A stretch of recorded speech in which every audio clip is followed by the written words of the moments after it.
다니엘서 7장 1절부터 다시 한번 읽어가겠습니다. 시작. 바벨론 왕 벨사살 원년에 다니엘이 그 침상에서 꿈을 꾸며 내 속으로 이상을 받고 그 꿈을 기록하며 그 일의 대략을 진술하니라.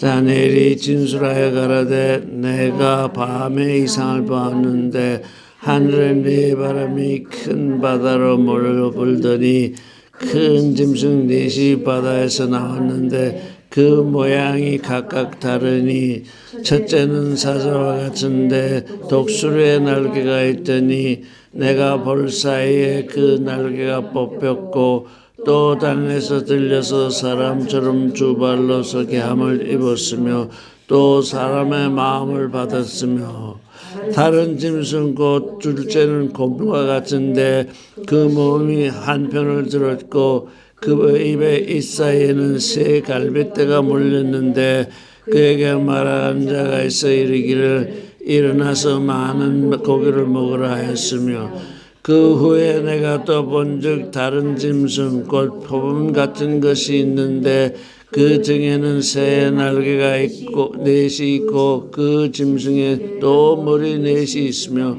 또 권세를 받았으며 내가 밤 이상 가운데 그 다음에 본 넷째 짐승은 무섭고 놀라며 또 극히 강하며 큰 천리가 있어서 먹고 부서뜨리고 그 나머지를 발로 밟았으며 이 짐승은 전의 모든 짐승과 다르고 또 10뿔이 있으므로 내가 그 뿔을 유심히 보는 중 다른 작은 뿔이 그 사이에서 나더니 먼저 뿔 중에 셋이 그 앞에 뿌리까지 뽑혔으며 이 작은 뿔에는 사람의 눈 같은 것이 있고 또 입이 있어 큰 말을 하였느니라. 여기 지금 짐승이 넷이 나오죠. 무엇이 나오죠? 사자가 나오고 곰이 나오고 표범이 나오고 아주 두렵고 강한 짐승 이렇게 넷이 나옵니다. 근데 이게 지금 이 짐승하고 또 다른 짐승을 한번 보도록 해보죠.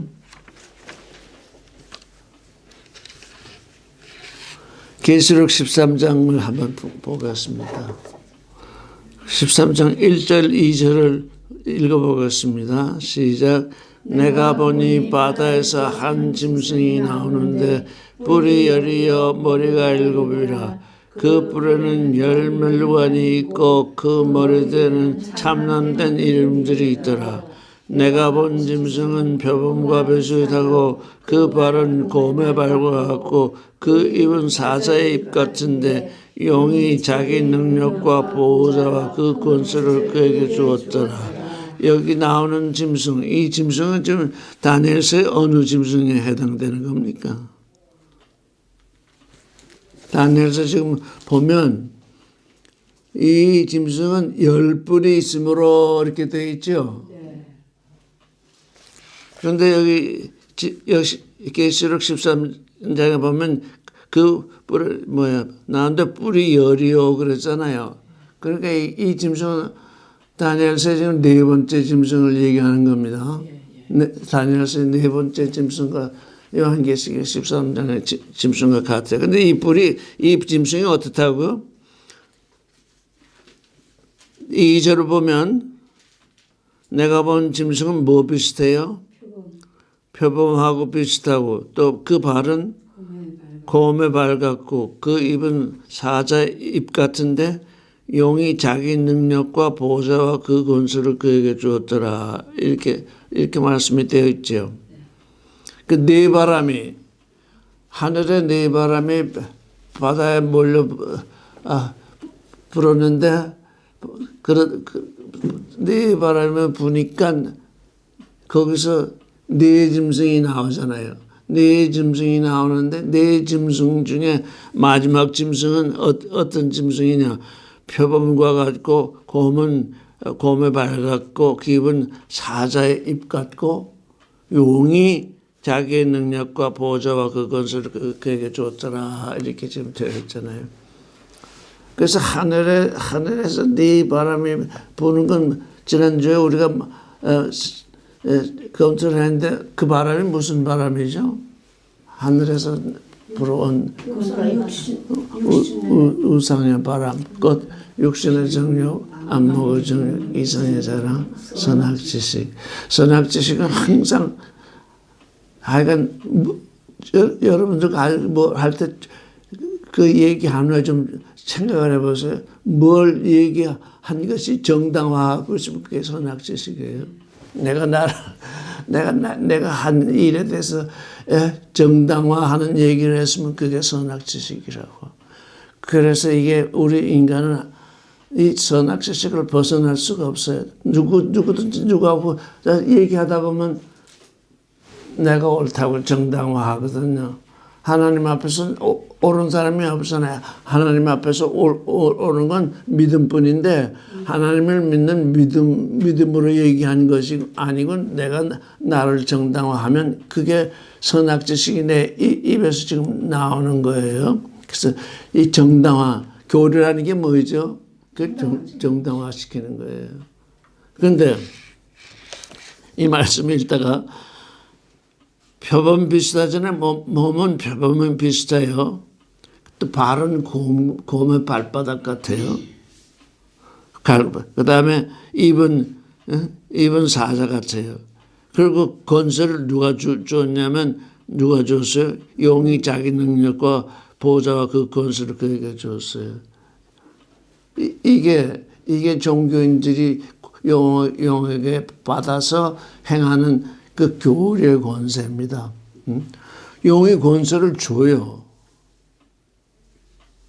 아직 하나님께 심판돼서 용이 불못에 들어가기 전까지는 용이 누구에게 권세를 주냐? 표범 비슷하고 곰 비슷하고 사자 비슷한 자에게 자기의 능력도 주고 보호자도 주고 큰 권세를 줘요. 그러니까 거기서 큰 일들이 일어나고 있어요. 그러면 하나님은 왜 그걸 그냥 두시나요? 심은 대로 거두게 돼. 심었는데 자라지도 않고 심판을 하면 그게 하나님께 심판될 것인지 안 될 것인지 모르잖아요. 여기에서 사람들이 다 속는다고. 용에게 능력도 받고 보호자도 받고 권세를 받는데 봐라, 내가 이게 하나님께 받은 거다 다 그러고 있거든요. 근데 그게 용에게 받은 건데 그런데 무너지지도 않아요. 사람의 눈으로 보면 오래 간다고, 그 사람이 사는 동안까지는 그게 간다고요. 그러니까 그게 정말 하나님께 받은 권세다, 능력이다, 보좌다 이렇게들 생각하는데 하나님은 그렇게 심은 대로 거두게 하시기 때문에 심은 것이 거두게 자라나서 거두기까지는 그냥 두신다고요. 그렇지 않고서는 어떻게 심판을 하겠어요? 네가 뭘 잘못 심었다 이렇게 심판할 수 없는 것이, 내가 뭘 잘못 심었는데 그러십니까? 그럴 수 있잖아요. 지금 방금 심은 것이 지금 선악지식인데 선악지식을 지금 심었어요. 근데 그 순간 하나님이 심판하시면 내가 뭘 심었는데 당신이 심판하십니까? 당연히 이런 항의가 나올 거잖아요. 하나님은 그런 항의를 받고자 하지 않아요. 심은 대로 거두게 되거든요. 심은 대로 거두니까, 심었으니까 거두어서 이제 마지막에 하나님이 그 열매를 보고 그때 심판할 때까지는 기다리신다고요. 그러니까 그걸 우리가 못 참는 거예요.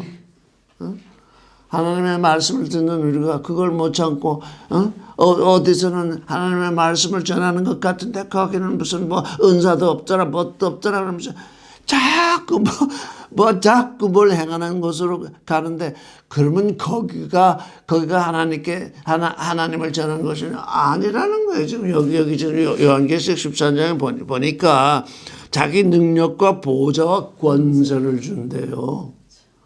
사람들이 종교인들이 다 여기에서 속아요. 그래서 지금 하나님이 거두고자 하시는 그 알곡은 끝까지 가봐야 알아요. 에스겔서에도 나오죠. 의를 행해서 하나님이 너는 산다 이랬는데 중도에 불이 한쪽으로 넘어가요. 그러면 너는 죽는다. 하나님은 처음부터 끝까지 뭘 보시냐면 존재를 보시거든요. 알곡을 심은 존재냐. 알곡을 심었으니까 너는 산다. 그런데 나중에 보니까 네가 딴 데로 넘어갔다. 너는 죽는다. 네가 처음에 가라지를 심었기 때문에 너는 죽는다 이렇게 얘기했는데 다시 돌아와서 하나님 믿고 알곡을 거두게 되면 그때 산다. 그러니까 이게 심은 대로 거두는 일이 금방금방 이루어지는 거 아니잖아요. 우리의 삶 속에서 끝까지 가봐야 이제 알게 되는 일이거든요. 그거를 우리가 알지 못하게 되면 인생들은 마음이 급해서 어디서 무엇이 큰 일이 일어난다. 물론 하나님이 행하시는 일이 큰 일인데 그게 용이 주는 그 일인지도 모르고 계속 거기에 빠져들거든. 근데 우리 알 수 있는 건 돈을 첫째로 하면 전부 이 용의 권세예요. 돈을 첫째로 하면 그냥 다 지금 종교인들 전부 돈 따라가죠. 자, 그 다음에 계시록 4장 한번 읽어보겠습니다. 계시록 4장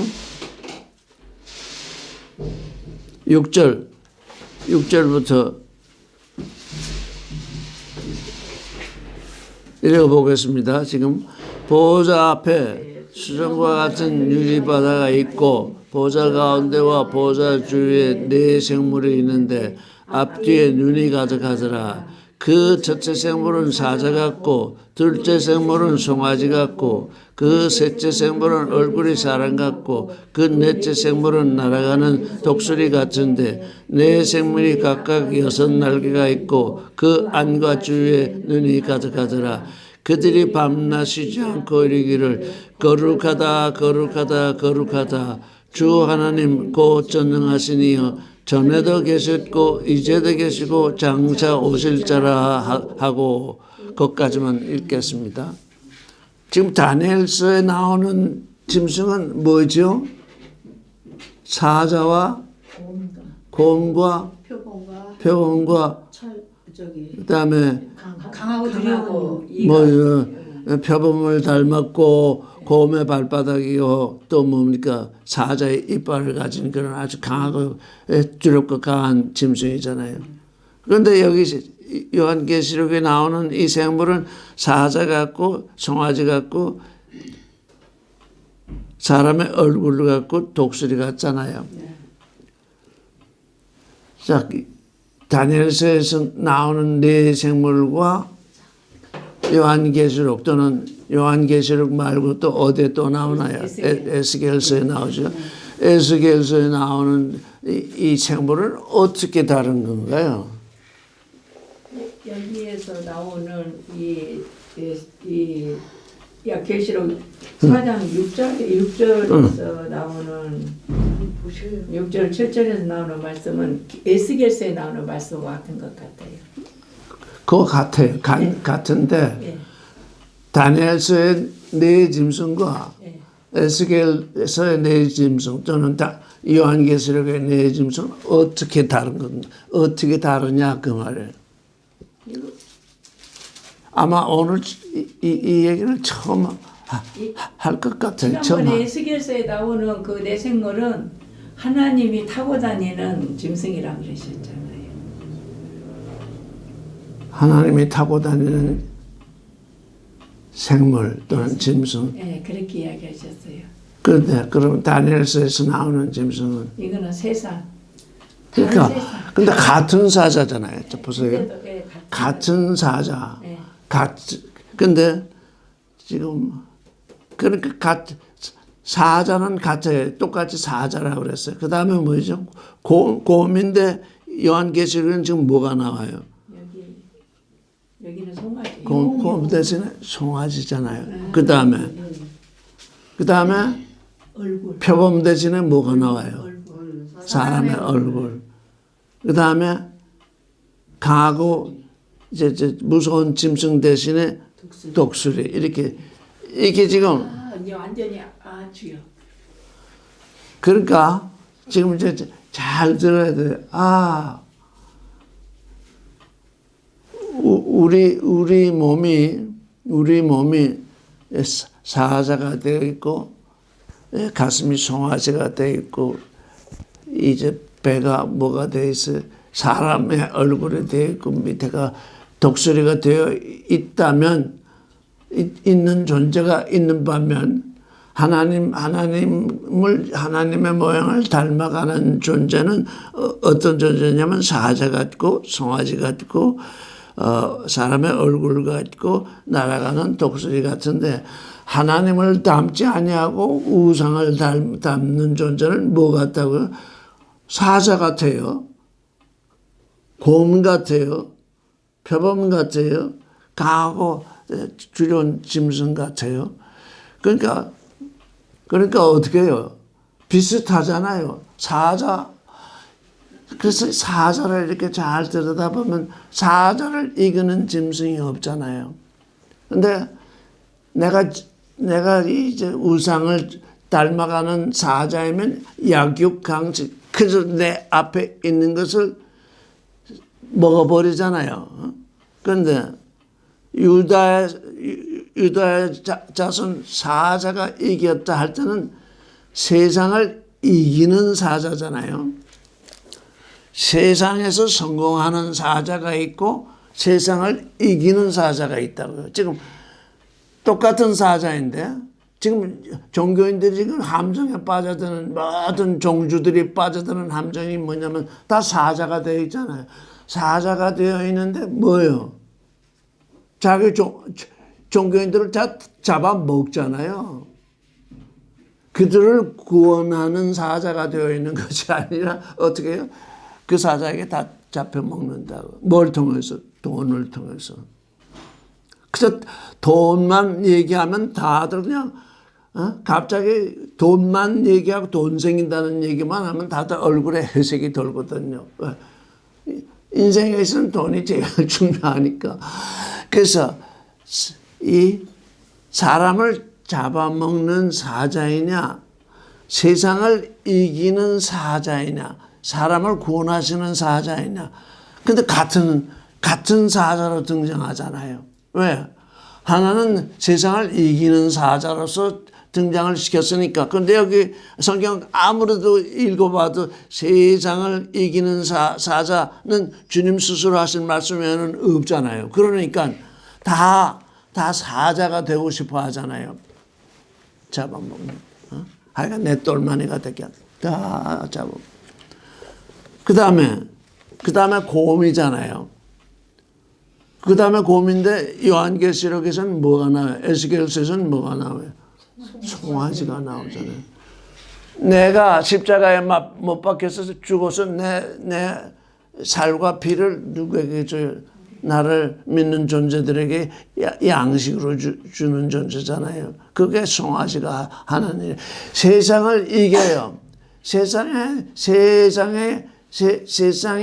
얘기하는 육신의 정욕, 안목의 정욕, 이생의 자랑, 선악 지식이 아니라 생명과 사랑과 거룩과 진리로 이 세상을 온전하게 이기신다고요. 이기신 그분이 십자가에 달려서 그 피와 살을 그를 믿는 존재들에게 양식으로 주신다고요. 내 살과 피를 마시라 하잖아요. 그래야 생명이 있다. 그래서 그게 송아지예요. 근데 송아지 대신 뭐가 나와요? 곰이잖아요. 곰은 뭐래요? 곰은 송아지를 잡아먹어요. 물론 사자도 송아지를 잡아먹겠지만 지금은 어떻게 대비돼요? 하나는 세상에서 성공하는 사자. 그런데 모든 사람들이 세상에서 성공하는 종주를 좋아하잖아요. 왜? 눈에 보이잖아요. 너무너무 여기 지금 뭐라고 그랬습니까?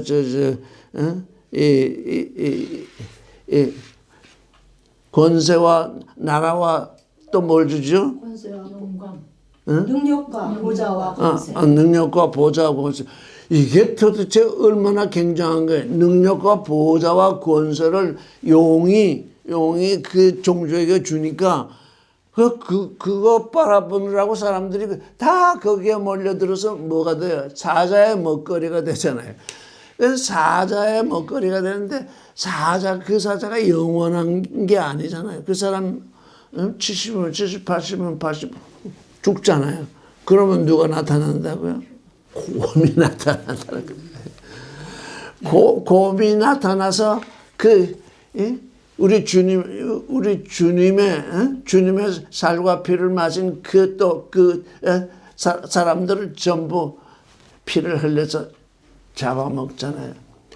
이게 우상을 섬기는 존재들은 그렇게 우상을 담게 되는데, 지난주에 우리가 선악을 아는 하나님, 그게 뭐라고요?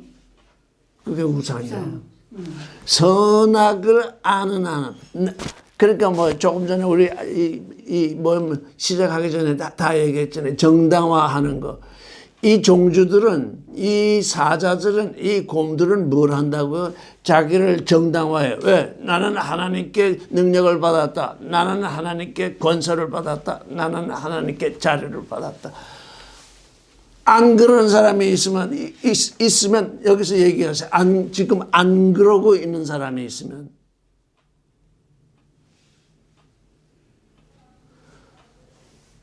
그래서 이게 종교는 우리를 구원하지 못한다는 거예요. 종교가 구원하지 못하는 이유가 우리 거기에 들어가면 다 잡혀먹히기 때문인 거예요. 그런데 그 사자의 시대가 지나가면 곰이 등장한다고요. 곰은 사자보다도 더 힘이 센데, 그러나 동물의 왕은 사자이니까 사자의 시대에는 꿈쩍 못하다가 곰의 시대가 도래한다고요. 안목의 정력. 그래서 내 눈에 보이는 것 있으면 무슨 피를 흘려서라도 그걸 내 것으로 잡아요. 내 것으로 내가 먹어버려요. 그게 곰이에요. 근데 우리 주님은 송아지가 되셔가지고 십자가에 못 박혀서 자기의 살과 피를 우리에게 주신다고요. 그러니까 주님을 따르는 존재는 어떻게 해요? 세상을 이기지만 그 세상을 삼키는 존재가 아니라 그 세상에게 나의 살과 피를 주는 존재가 되어 있다고요. 그게 송아지예요. 그 다음 표범이 나오죠. 너무 빠르잖아요. 근데 표범 대신에 뭐가 나와요? 사람의 얼굴. 사람의 얼굴은 거룩을 징조하잖아요. 하나님 편에 선 존재잖아요. 제사장이 되어 있잖아요. 자기 몸을 제물로 드리는 제사장이 되어 있잖아요. 마지막에는 하늘을 나는 독수리잖아요. 영의 존재잖아요. 그런데 이 우상을 쫓아간 존재는 뭐예요? 아까 우리가 읽었죠? 뭐 같다고요? 표범 같고, 다리는 곰 같고, 입은 사자 같은 그런 무지막지한 괴물이 되어 있잖아요. 이 모든 세상의 종교가 지금 그렇게 되어 있는. 근데 그걸 몰라요. 그걸 모르는 게 왜냐면 사람들이 자기가 사는 세상이 사자 같은 세상, 곰 같은 세상, 표범 같은 세상, 그 세상을 살고 있기 때문에 사실은 그게 자기가 잡혀 먹히고 있는 그 세상인데 그걸 구원으로 안다고요. 이게 지금 얼마나 비슷해요. 사자가 나오잖아요. 똑같은 사자잖아요. 송아지, 우리는 송아지보다는 인생들은 곰이 낫다고 생각하잖아요. 왜? 지지 않으니까요. 피 흘리는 곰이 되어 있으면, 남의 피는 흘리지만 내 피는 안 흘리잖아요. 송아지의 피를 해서 송아지를 잡아먹긴 하지만, 내가 송아지에게 잡혀먹지는 않잖아요. 송아지는 육식동물이 아니라서, 도무지 곰을 먹을 생각을 안 하는 거예요. 여러분, 송아지는 육식동물이 아닙니다. 그러니 곰하고 만났을 때 질 수밖에 없어요. 곰은 육식동물이에요. 송아지는 초식동물인데 초식동물로 살다가 자기 몸을 사람에게 또 고기로 주는 동물이기 때문에 곰을 만나면 꼼짝없이 죽는다고요. 그래서 우리 부활의 주님이 우리를 한번 송아지가 되도록 하시거든요. 왜? 네가 죽어야만 네가 죽어서 남에게 영향을 주는 존재가 되었을 때 비로소 새롭게 부활하는 이 거룩한 사람의 얼굴, 그 제사장으로서 등극하기 때문에. 그래서 늘 오래전에도 얘기했죠. 거룩한 사람들의 모든 권세가 전부 깨어진다는 게 뭡니까? 송아지가 된다는 얘기예요. 송아지가 되지 않으면 부활할 수가 없어요. 표범 얼마나 빨라요. 이 세상 사람들은 너무너무 정보에 빠르잖아요. 그런데 여기 사람의 얼굴, 사람, 제사장은 그 정보를 쫓아서 사는 게 아니라 거룩하다. 밤낮으로 하나님을 향해서 그 거룩하신 하나님을 찬양하거든요. 거룩하다 이렇게 찬양하는데 그걸 또 좀 달리 번역하면 그렇게 하소서 그렇게 번역할 수 있어요. 왜? holy니까 하나님만 거룩하다 입술로 하나님을 찬양하는 존재가 아니거든요. 제사장. 그러면 그렇게 하소서. 그래서 우리 주님의 기도의 첫 번째, 하늘들에 계신 우리 아버지의 이름이 거룩히 여김을 받으시옵소서. 나를 거룩히 하소서. 내가 항상 당신 편에 서서 거룩하게 되겠습니다. 그런 기도를 하는 존재이거든. 그게 제사장이거든요. 근데 표범은 그렇지 않잖아요. 너무너무 신속하게 잡아먹잖아요. 이 다른 성경들을 보면 표범 대신에 이리가 나오더라고요. 조금 살펴보려고. 표범 대신에 이리가 나올 수 있구나. 이리. 잡아먹는 것도 왜 다른 게 없잖아요. 그래서 우상, 선악을 아는 하나님. 선악을 아는 하나님이라는 건 뭐 선과 악을 아는 하나님인데 이 사자나 곰이나 표범이나 그 뭐들은 다 뭘 내게 유익한 것, 내가 잡아먹을 수 있는 건 잡아먹어야 내게 선이다. 내가 잡아먹어야 선인데 잡아먹지 못하면 그거는 악이다. 선악을 아는 하나님은 창세기 지금 그냥 화석처럼 되어 있는데 지금 모든 종교가 지금 어디에 걸려 넘어져 있어요? 선악을 아는 하나님에게 걸려 있다고요. 하나님은 선악을 아는 하나님이 아니라 사랑의 하나님, 생명의 하나님, 거룩의 하나님, 진리의 하나님, 생명, 사랑, 거룩, 진리를 이걸 선악이라는 개념 밑에 두어버렸다고요. 사랑이 선과 악이겠습니까? 생명이 선과 악이겠습니까? 진리가 선과 악이겠습니까? 거룩이 선과 악이겠습니까? 그런데 사람이 뱀이 그렇게 왔잖아요. 여기 지금 아까 누가 권세를 주었다고 그랬죠? 누가 용은 뭐예요? 뱀이잖아요.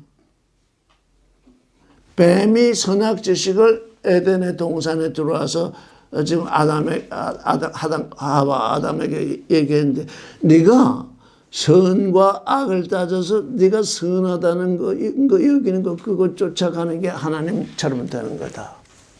그 얘기잖아요. 선악을 아는 하나님처럼. 근데 요즘은 뭐예요? 돈이 다 선이 돼 있잖아요. 그냥 어디든지 돈 얘기하면 다 그냥 흥분하고 거기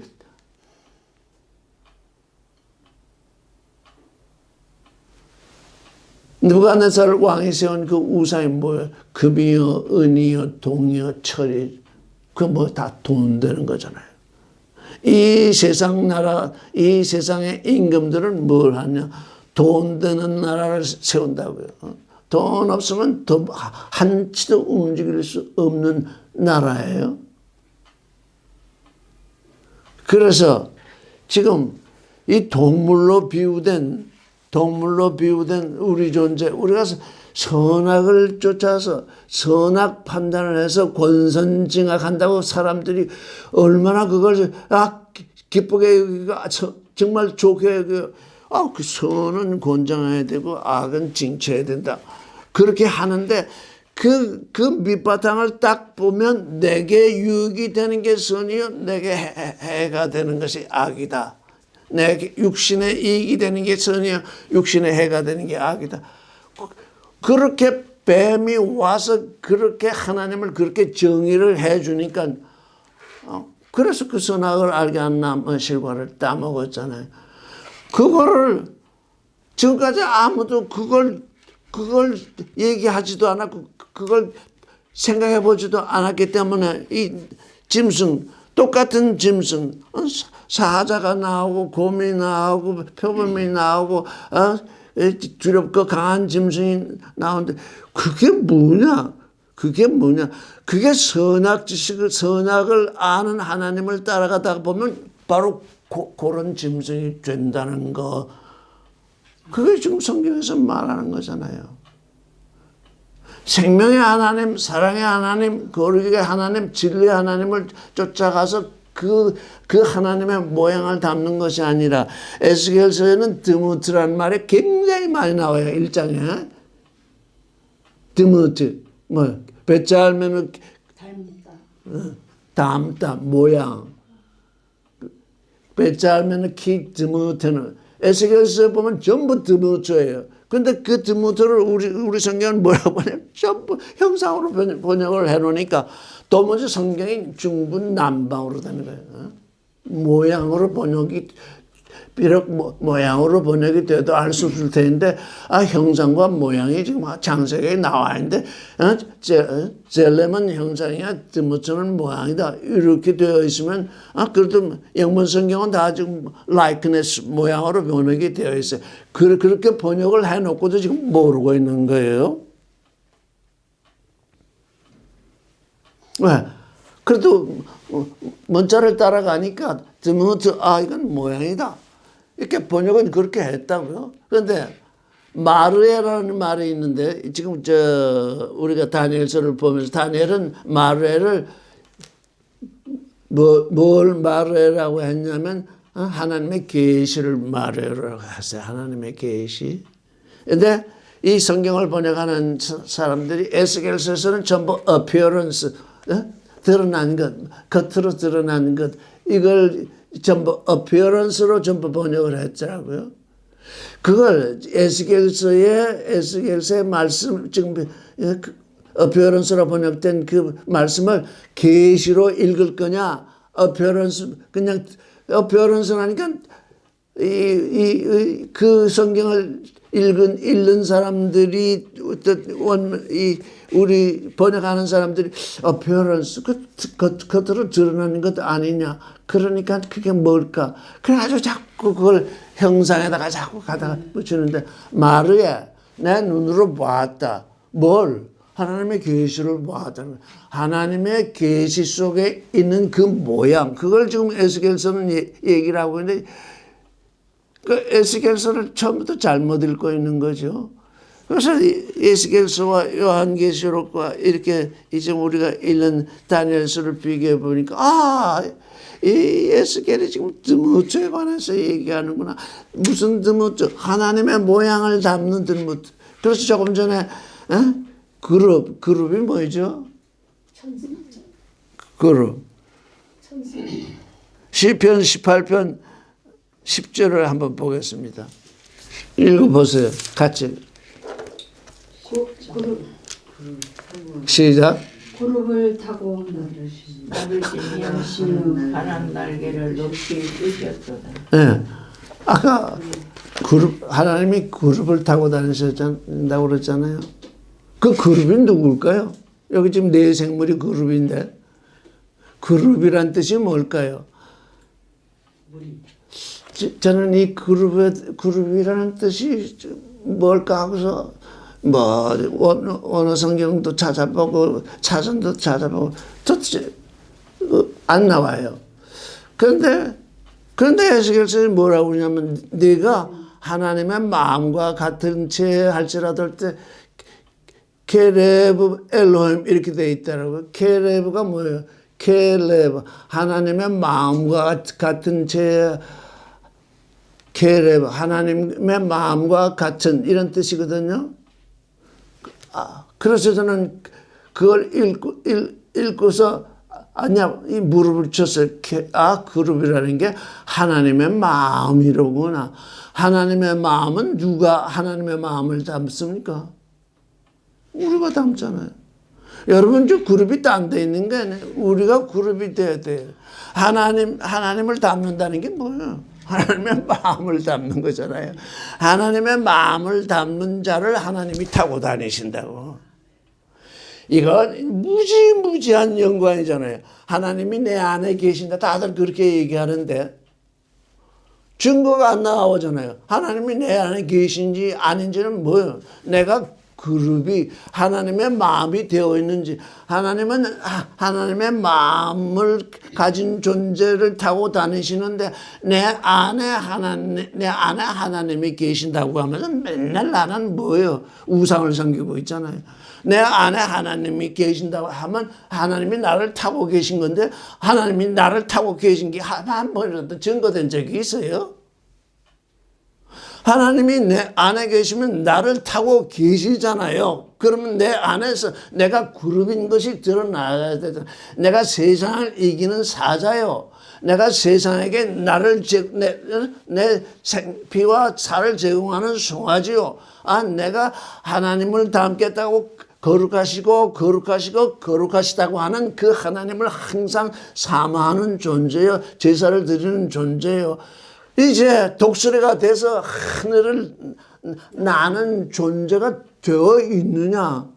그냥 들었으니까 하나님이 내 안에 계시다. 그거하고는 전혀 다른 거라고.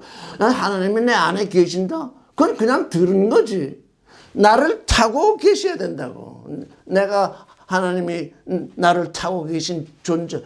에스겔서가 그걸 에스겔서는 너무나 엄청난 얘기예요. 하나님이 지금 그룹을 타고 나르시잖아요. 그걸 에스겔에게 보여주잖아요. 왜? 내 마음을 닮은 존재는 내가 타고 다닌다. 왜? 나를 타고 다니시니까 하나님이 내게서 드러날 거 아니에요. 하나님은 언제 내게서 드러나겠어요? 내가 사자처럼 살고 내가 송아지처럼 살고 내가 이 사람처럼 살고 제사장처럼 살고 내가 독수리처럼 하늘을 날고 있을 때 하나님이 내게서 드러나지 않고 누가 드러나겠어요? 선악을 아는 하나님이 내게서 드러나겠습니까? 자기 정당화하는 존재. 그게 우상이라고. 지금 창세기가 그렇게 그 선악을 아는 하나님이 되어 있기 때문에 우리 중 하나가 되었으니 한데 그 멤멘누 그게 7번 창세기 기록인데 그것으로부터 먹지 말라. 선악을 알게 하는 나무로부터 먹지 말라 하는 게 6번이나 그렇게 번역을 해놓고는 마지막 멤멘누는 우리 중 하나가 되었으니 이렇게 번역을 해놓으니 인생들이 얼마나 선악 지식에 얼마나 딱 갇혀 있는지. 아담의 원죄로 우리가 죄인이 되었다잖아요. 나는 여러분께 묻겠는데 아담의 원죄로 회개했습니까?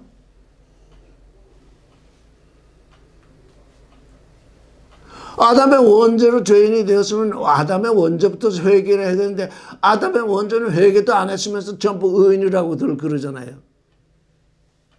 그게 얼마나 거짓말이냐 그 말이에요. 아담의 원죄로 우리가 죄인이 된 게 아니에요. 아담의 원죄로 죄인 됐으면 아무도 구원될 수 없어요. 왜? 그 원죄를 회개를 한 적이 없거든요. 아무도. 다 그 원죄 밑에 숨어 있어가지고 뭐 조금 잘못되면 아담의 원죄가 어쩌고 저쩌고. 내가 선악을 아는 하나님이라고 하는 그 우상을 쫓아갔기 때문에 아담부터 시작이 돼서 시작은 아담부터 시작이 되었어요. 그래서 아담 안에서 바울은 얘기하기를 아담 안에서 우리가 죽은 것 같이 아담 안에서 죽었다는 건 뭡니까? 아담을 쫓아가니까 인생 모두가 아담을 쫓아가니까 선악을 아는 나무의 실과를 먹으면 내게 유리한 것이 선이요 내게 불리한 것이 악이라는 이 태어났을 때부터 죽기까지 늘 내게 유리한 것이 선이다. 내 육신에 유리한 것이 선이다. 그 생각을 떨쳐버리지 못하기 때문에 다 죄인인 것이에요. 그 선악을 아는 하나님, 그걸 창세기에 더 이렇게 지금 뱀이 거기다가 지금 드러났잖아요. 거기다가 그렇게 번역을 하고 그게 우리는 어쨌든지 선을 행해야 된다. 아주 유명한 목사일수록 그 얘기를 하잖아요. 우리는 선을 행하는 존재가 아니라 우리는 사랑하는 존재. 우리는 생명을 가진 존재, 생명을 베푸는 존재, 우리는 거룩을 쫓아가는 존재, 우리는 진리로 사는 존재지. 우리에게는 선과 악이라는 개념이 우리에게서 사라져야 돼. 왜? 그 하나님이 우리에게 주신 것이 아니기 때문에. 그건 뱀이 준 거라고요. 뱀이. 우리에게 뱀이 와서 준 거라고요. 장세. 그런데 그걸 계속 해서 우리가 아담의 원죄를 죄인데 그래서 저는 예전에는 도대체 이게 원죄라는 게 뭔가 했더니 원죄를 회개했다고 하는 사람은 아무도 없더라고요. 왜? 그게 유전되니까. 이거 원죄도 회개하지 않고 어떻게 예수 믿고 죄를 회개했다고 그러나? 그럼 원죄를 회개하지 않았으면 다 죄인인데 구원될 자가 아무도 없는데 그러면 원죄가 뭐냐? 그 있지도 않은 죄를 그거 다 집어넣어가지고는 다 내 때문에 내가 선악 지식을 아는 하나님을 쫓아가다가 다 죄인 된 것이지. 아담부터 시작이 되었는데 그게 어떻게 그게 우리에게 원죄가 되겠습니까? 나를 몰라요. 지금 종교인들은 사람을 모른다. 나를 모른다는 건 뭐야? 사람이 어떻게 되었는지 하나님의 모양을 담았더라. 하나님의 사랑을 담고 하나님의 거룩을 담고 하나님의 진리를 담고 그걸 담도록 하나님이 우리의 형상 안에서 우리의 모양과 같이 사람을 짓자 그러셨잖아요. 그래서 하나님의 형상을 주셨잖아요. 모양은 아직 안 주셨잖아요. 왜? 그게 드못하니까. 모양은 언제 주시는데 두 번째 오메가에서 주시잖아요. 내가 너를 부른다. 그래서 첫 번째 불렀던 사람이 아담이잖아요. 내가 너를 부른다. 두 번째 지을 때에는 너를 불러서 에덴의 동산으로 불러서 너를 새롭게 짓는다. 그때 비로소 나를 담게 된다. 이렇게 성경은 지금 기록하고 있는데 무엇을 하고 있는지 모릅니다. 지금 우리가 지금 이게 지금 우리에게서 지금 드러나지 않고 있어요. 죄라는 게 뭔지 모릅니다. 선악 지식을 아는 하나님을 쫓아간 그게 죄인 줄을 모릅니다. 그게.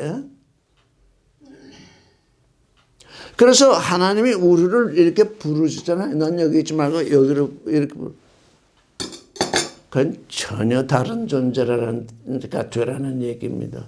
너는 여기서 이쪽으로 옮겨왔으니 이제 이쪽 삶은 청산하고 이제 내 아들이 되는 삶으로 옮겨오노라. 전혀 다른 삶입니다.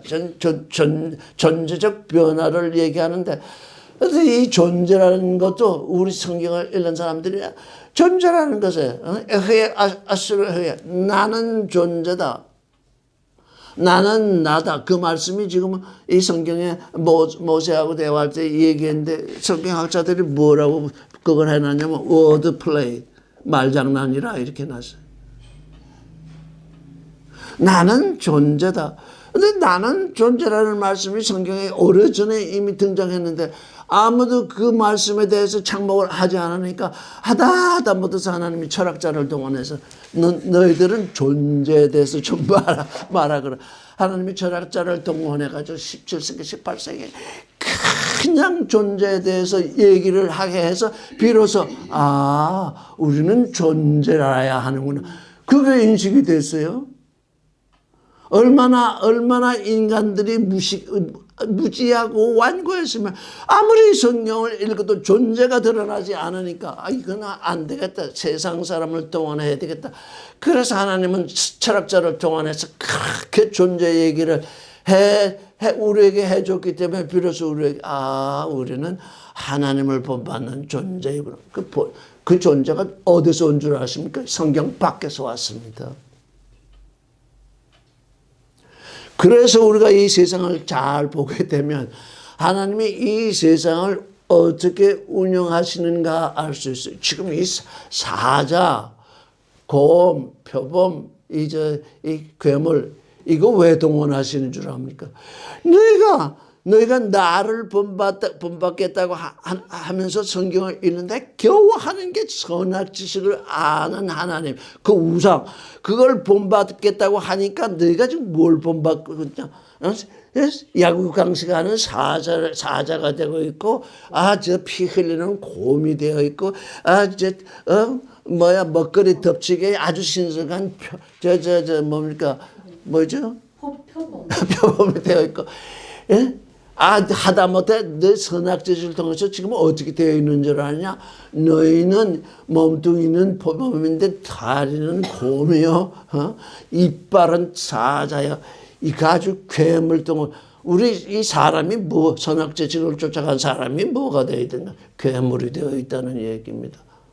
그런데 에스겔서를 보면 하나님이 사자와 사자와 송아지와 사람과 독수리를 타고 계시잖아요.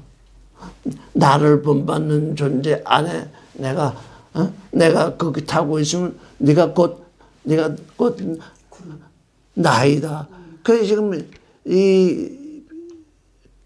뭡니까? 그룹의 날개가 몇 개예요? 그룹의 날개가 6개잖아요. 그룹의 날개. 하나님의 숫자는 7이잖아요. 하나님이 그 위에 딱 타셔야 7이 되는 것입니다. 그냥 하나님이 내 안에 계세요. 그건 선악지식이에요. 내 안에 존재적으로 내 안에 계신 게 드러나야 된다고요. 그래서 이게 하늘의 네 바람, 그 네 바람을 누가 일으킨 거예요? 그게 용이 일으킨 거예요. 용이 바다는 뭡니까? 백성과 나라와 방언과 물이 있잖아요. 거기에다가 그냥 바람을 이렇게 탁 불어넣으니까 거기서 투쟁이 먼저 일어나가지고 사자가 제일 먼저 나오잖아요. 그 다음에 사자가 가니까 곰이 나오잖아요. 곰이 가니까 표범이 나오잖아요. 그 다음에 보니까 그걸 다 합해가지고 지금 오늘날 이 세상 돌아가는 이 세상이 뭐라는 얘기입니까? 괴물의 세상이라는 얘기잖아요. 우리가 지금 어디에 떨어져 있다는 겁니까? 거기에 떨어져 있다는 것입니다. 거기에. 그러니 우리가 거기에 떨어져 있다는 것이 우리에게 확실하게 인식이 되면 돈 하는 그것에 그렇게 우리가 거기 쫓아가겠습니까? 나 육신의 삶을 유지하기 위해서는 직장이 필요하고 하긴 하지만 그래서 너는 무엇을 먹을까 무엇을 마실까 염려하지도 말라 그러잖아요. 그건 네가 살아가도록 내 앞에 다 설치해 놨다. 주님은 다 그렇게 여기까지 해주시는데 우리는 그저 그게 탐이 나서 자리를 옮겨왔다고 그러는데 그 자리 옮겨온 게 아니잖아요. 불러내신다잖아요. 불러내시는 일. 그래서 이게 우리에게 지금 이 다니엘서가 얼마나 지금 아주 심각한 문제를 야기하는지 모르죠. 왜냐하면 이 다니엘이 지금 바벨론이 뭐로 지금 징조되어 있어요? 바벨론이 그 사자로 징조되어 있죠. 바벨론은 지금 고음의 시대에 지금 들어와 있는 게 아니에요. 지금 이 다니엘은 지금 이 시대로 보면 지금 다니엘은 사자의 시대에 지금 근데 다니엘은 어디서 살아났어요? 사자구나. 사자를 이기는 사자가 되었잖아요. 나는 이 말씀을 읽다 다른 여러 가지로 설명을 했었는데 다니엘은 사자를 이기는 사자가 되었구나. 약육강식하는 그 사자.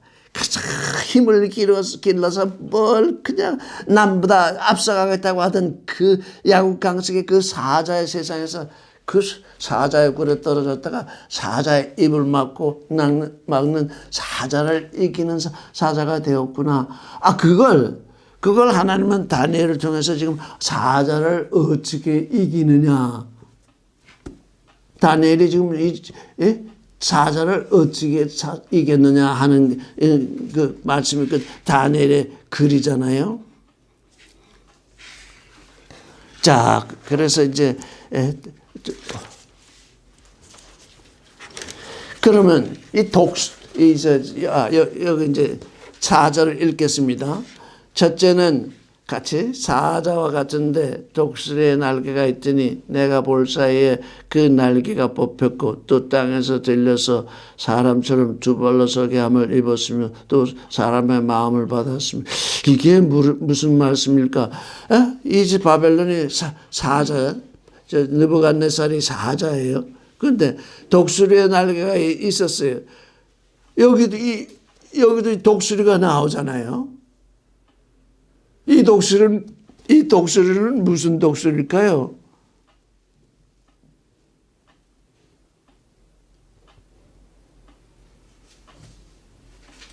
하박국 1장 8절 한번 읽어보겠습니다. 하박국 1장 8절.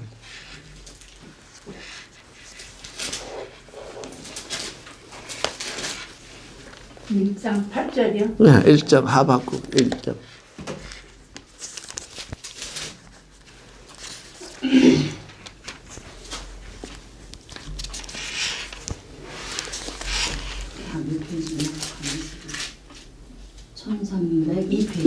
이게 지금 바벨론이 할 일에 대해서 지금 예언이 되어 있는데 1장 8절 시작.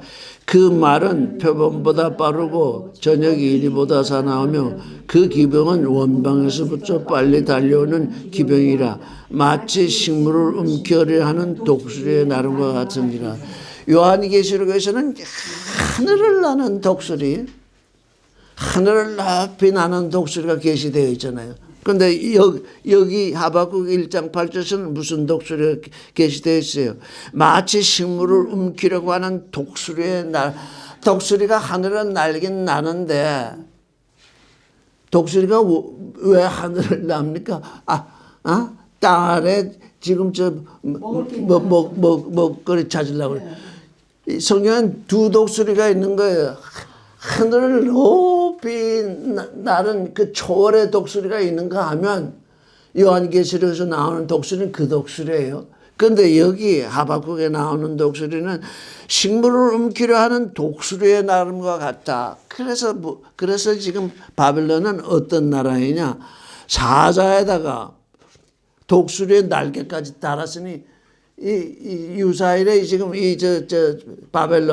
바벨론처럼 신속하게 자기 그 지역을 정복한 존재가 드물거든요. 이보다 더 빠른 존재는 나중에 누가 나오냐면 표범이 나오는데 이 첫 번째 이 사자인데 사자가 독수리의 날개로 신속하게 다닌다. 먹거리를 찾아서 내가 볼 사이에 그 날개가 뽑혔고 또 땅에서 들려서 사람처럼 두 발로 서게 함을 입었으며 사자가 네 발인데 사자가 네 발이잖아요.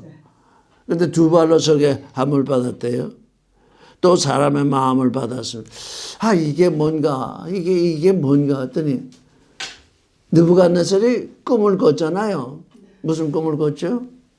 2번 꿈을 꿨죠. 느부갓네살. 다 지나가는데 느부갓네살 큰 우상 꿈을 하나 꿨고 큰 금신상. 나무 꿈을 또 꿨죠. 2번 꿈을 꾼 거예요. 하나님은 다른 곰이나 다른 표범이나 이런 존재들에게는 꿈을 주신 적이 없다고. 느부갓네살에게만 꿈을 주셨다고. 느부갓네살에게 지금 앞으로 될 일에 대해서 얘기를 해 주셨다는 건 뭐예요? 느부갓네살을 사람 취급했다는 거예요. 왜? 다니엘이 그걸 해석을 해 주도록 다니엘을 통해서 느부갓네살에게 해석을 해 줬으니 다니엘이 사람이잖아요. 응? 지금 첫 번째 이 사자는 날개가 뽑혔대요. 이게 나중에 그 나무 꿈을 큰 나무 꿈을 꾼 다음에 어떻게 됐어요?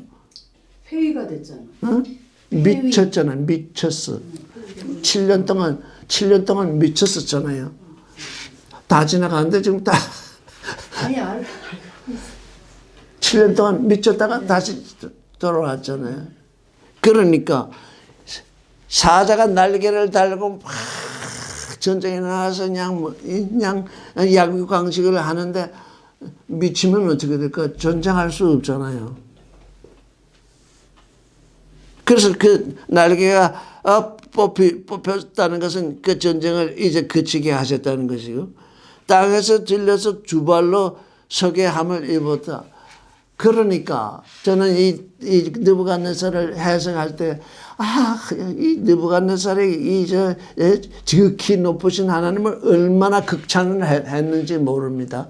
그거 사람의 마음을 주려고 하나님은 그 시도를 했는데 그가 워낙 우상을 섬기는 존재인지라 그게 안 되죠. 그래서 사람의 마음을 받았으며 그래서 그 전쟁을 그치게 한 거예요. 그래서 두 번 꿈을 꿨는데 이 다니엘로 말미암아 그걸 그냥 꿈만 꾸고 지나갔으면 그거 사람 대접을 하지 않은 거예요. 뭐 그냥 지나간 거죠. 그런데 다니엘을 통해서 그 꿈을 해석을 해서 그로 하여금 이제 스스로 높아졌다고 하는 것을 하나님이 알려주셨잖아요. 다른 짐승들에게는 스스로 높아졌다는 그런 꿈을 주시지 않았다고. 너는 사람이니까 낮아져라. 이걸 꿈을 통해서 주신 거거든요. 그래서 땅에서 들려서 사람처럼 줄발로 서게 함을 입었으며 또 사람의 마음을 받았으며 이게 조금 더 음미를 해봐야 될 것 같아요. 이 사람의 마음을 받았다. 다니엘을 통해서 지금 느부갓네살에게 꿈 해석이 되었다. 그렇다면 이 사자 이후에 나오는 모든 동물들 이것들에게도 지금 하나님이 이 느부갓네살을 통해서 주시는 메시지가 있는 거잖아요. 응? 왜? 사자 다음에 곰이 나오고 곰 다음에 표범이 나오고 하니까 이들이 지극히 높으신 하나님이 있다는 것을 정말 마음으로 알게 되었다면, 머리로 아는 것이 아니라 마음으로 알게 되었다면 다니엘이 어떤 해석을 했는지 그걸 알아보려고 했을 거 아니겠어요? 근데 전혀 그런 기미도 없었고 그렇지도 않았었거든요. 그러니까 뭐예요? 이 바벨론을 통해서 하나님이 지금 다른 동물의 나라가 나오게 되는데 지나치지 않도록 지나친 동물들이 되지 않도록 지금 누가 사로잡혀가는 거예요? 이스라엘이 사로잡혀가잖아요. 이스라엘이 사로잡혀가는데 그냥 지나친 동물들에게 사로잡혀가면 다 잡혀먹고 말 거잖아요.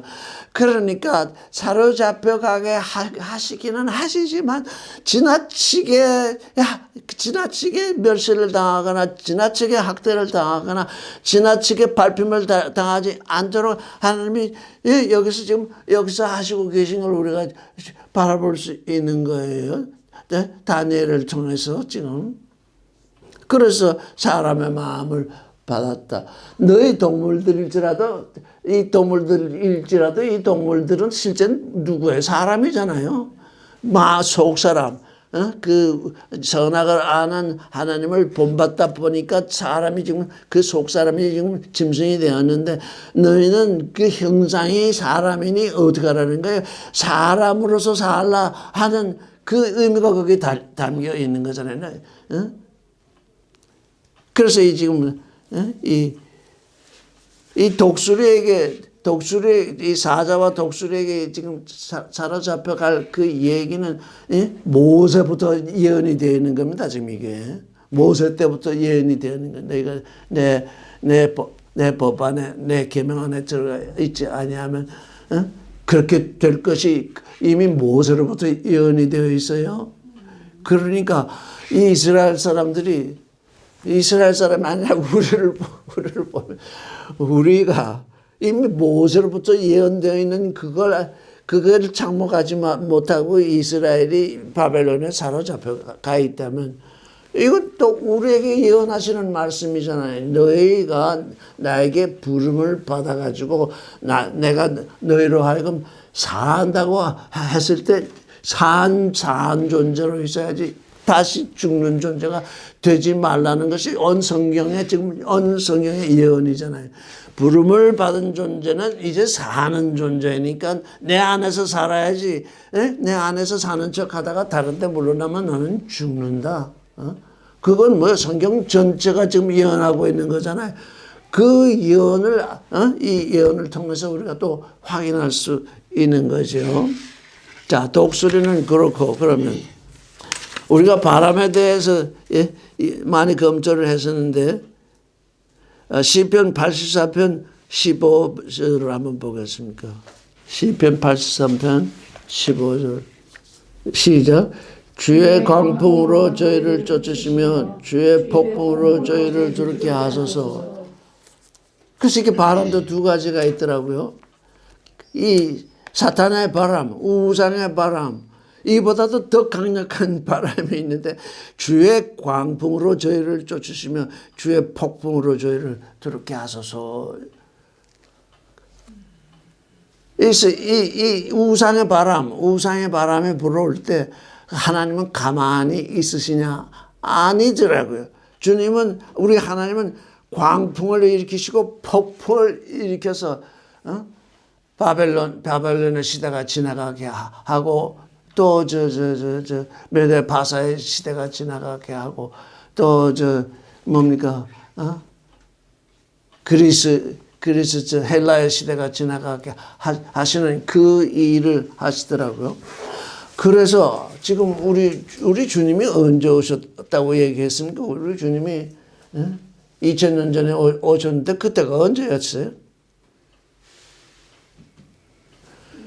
이 네 짐승이 다 합쳐서 지금 드러난 그때 오셨거든요. 강하고 잔인한 그냥 로마 시대. 그래서 로마 시대 직전에 오셨어요. 그러니까 우리가 역사적으로 이것을 보게 되면 저는 그래서 사도 바울이 주님은 하루가 천년 같고 천년이 하루 같다 그러는데 아버지 하나님이 네 바람을 통해서 이런 모든 일을 우리에게 뭡니까? 이 짐승이 되는 자는 전부 심판당한다. 심판으로 멸망한다는 것을 우리에게 다 보여주신 후에 아들을 보내셨더라고요. 그 아들을 보내셔서 이제 하루가 천년 같고 천년이 하루 같은 시대를 여셨어요. 그러니까 이 모든 시대를 지나가서 이제 우리가 지금 이 시대는 사람들이 지난번에도 얘기했지만 성경은 역사다. 이거 다 거짓말이더라고요. 왜냐하면 이 사자의 시대, 곰의 시대, 이 표범의 시대, 이 강하고 뒤롭고 강한 짐승의 시대 다 지나가게 하셨거든요. 그 다음에는 역사적으로 하나님이 드러나시지 않더라고.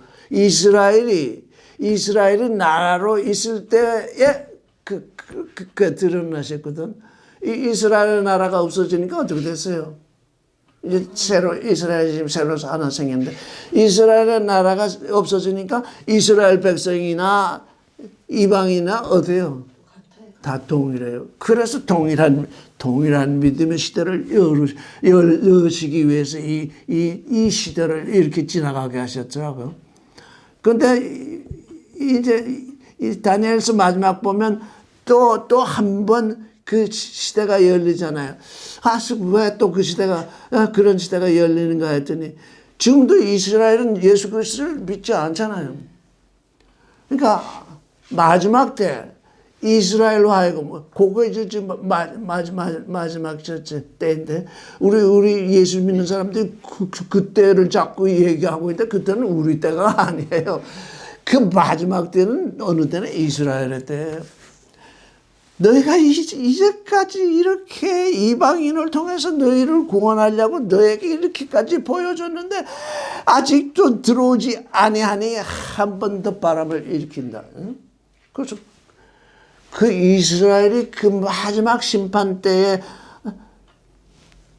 이방 사람들이 구원되고 있는 그것을 모범으로 삼을 뿐 아니라 하나님의 긍휼을 통해서 너희도 이제 처음 된 자가 나중되게 돼 있으니까 처음 된 자가 나중되고 나중된 자가 먼저 된 자잖아요. 우리 이방인은 나중이었는데 먼저 돼버리잖아요. 이거 잘 아셔야 돼요. 우리 이방 사람들은 선택되지 않았었어요. 그런데 하루가 천년 같고 천년이 하루 같은 그 시대를 이으시면서 우리 이방을 먼저 부르셨잖아요. 그 바울 사도의 얘기 다 나오는데, 그래서 이제 마지막 이방인의 온전함이 다 드러나게 되면 하나님이 이스라엘을 먼저 부르셨는데 그 내버리시지 않잖아요. 하나님의 부르시면은 후회함이 없으시다. 내가 너희를 기다리고 있는데 너희는 도무지 안 되겠다. 한 번 더 너희가 고난의 때를 거쳐야 되겠다. 그래서 그 마지막 그 환란의 때는 그 이스라엘에게 주시는 때더라고요. 그래서 이스라엘에게 주니까 또 마지막으로 이제 구원되는 그 일이 되는데, 근데 그 관계성에 대해서 사람들이 뭘 놓쳤냐면 바울이 말하기를 중간에 막힌 담을 허셔서 한 사람을 만든다고 그랬어요. 한 사람, 이게 한 사람일까 하고 생각을 이렇게 계속 하다 보니까 한 인류, 우리 한국에 있는 사람이나 지금 전쟁하고 있는 이스라엘이나 사는 지역이 다르잖아요. 민족도 다르잖아요. 그런데 주님으로 말미암아서 한 인류가 되게 하신대요. 한 사람으로 해석하려니까 도무지 해석이 안 돼. 한 인류. 왜? 그 이제 영으로 다 하나님께 가니까 육신을 벗고 영으로 가게 되니까 틀림없이 한 인류가 되겠구나. 그래서 중간에 막힌 담을 하시고 한 인류가 되게 하시는 그 말씀을 다 놓쳤더라고요. 그 마지막 때 전부 이스라엘 백성만 구원하시는 그걸로 또 다 해서 뭐 이렇게 해석을 하는 사람들이 있어요. 마지막 때 하다 데서 이제 마지막 이방인이 온전하게 구원이 되니까 이제 너희도 이방의 구원으로 말미암아 내가 너에게 구원을 베풀리라 해서 이제 구원돼서 하나가 되는 거예요. 하나가. 그런데 그렇지, 지난번에 우리 시편 읽었던 적이 있죠. 야고바 이 에클레시아 안으로 들어와서 함께 거하라. 그 말씀을 저 시편 22편이네. 읽었던 적이 있어요. 우리에게로 그들을 초청을 해야 되는데 우리는 그들을 초청할 생각을 안 하고 있어요. 그게 주님의 뜻이에요. 어쨌든 간 이제 이렇게 지금 우리에게 다니엘서가 지금 계시되고 있습니다. 사자는 우리가 살펴보았죠. 독수리도 살펴보았고요.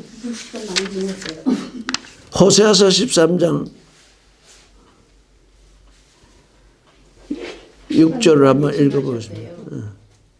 13장 6절부터 읽겠습니다. 시작.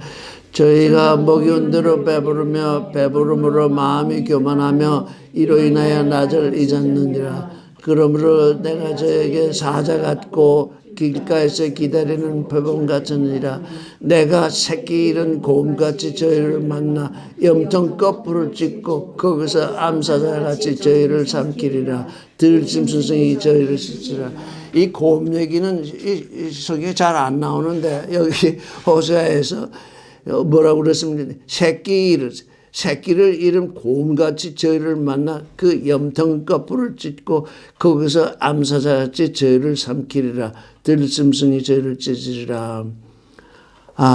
여기 보세요. 5절 보면 내가 광야 마른 땅에서 너를 권고하였거늘 저기가 먹이온 대로 배부르며 배부름으로 마음이 교만하며 이로 인하여 나를 잊었느니라. 6절 이게 우리 모두에게 해당되어 있습니다. 요즘 우리 한국 사람들이 좀 배부르게 되었잖아요. 그래서 먹이온 대로 배부르니까 배부름으로 인해서 마음이 교만하며 이로 인해서 나를 잊었느니라. 우리가 배부르면요 제일 먼저 있는 게 하나님입니다. 왜? 하나님 그렇게 해서 부르다가도 배부르니까 부를 이유가 없게 되는 것입니다. 이게 우리 인간의 실상입니다. 이게 정말 가난하고 뭐 이럴 때는 하나님 이름밖에 부를 게 없어요. 뭐 어디 기댈 데가 없거든요. 그냥 하나님을 이루고 그래서 좀 배불렀더니 이 이스라엘이 이랬다는 거잖아요. 배부르니까 마음이 교만해지니까 나 외에 아무도 없다. 하나님이 어디 있냐? 그래가지고 이제 뭐 이거 우리 항상 잊지 말고 있어야 돼. 이거 지금 모든 사람들이 지금 이 일을 잊고 있습니다. 오늘은 여기까지 끝내겠습니다.